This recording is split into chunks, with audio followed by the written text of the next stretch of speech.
காலையில் எழுந்தவுடன் முதலாவது நாம் தேட வேண்டியது தேவனின் ராஜ்யமே.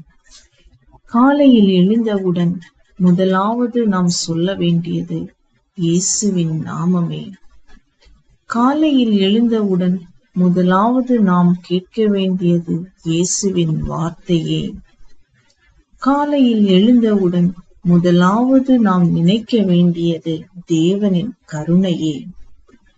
காலையில் எழுந்தவுடன் முதலாவது நாம் பாட வேண்டியது நன்றி ஆராதனையே.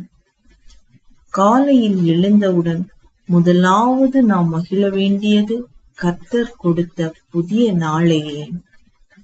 காலையில் எழுந்தவுடன் முதலாவது நாம் நாட வேண்டியது ஆவியின் வழிநடத்துதலே. காலையில் எழுந்தவுடன் முதலாவது நாம் செய்ய வேண்டியது பரிசுத்த கிருபையின் ஜெபமே. காலையில் எழுந்தவுடன் முதலாவது நாம் நம்ப வேண்டியது இயேசுவின் வாக்குத்தத்தமே. ஆமென்.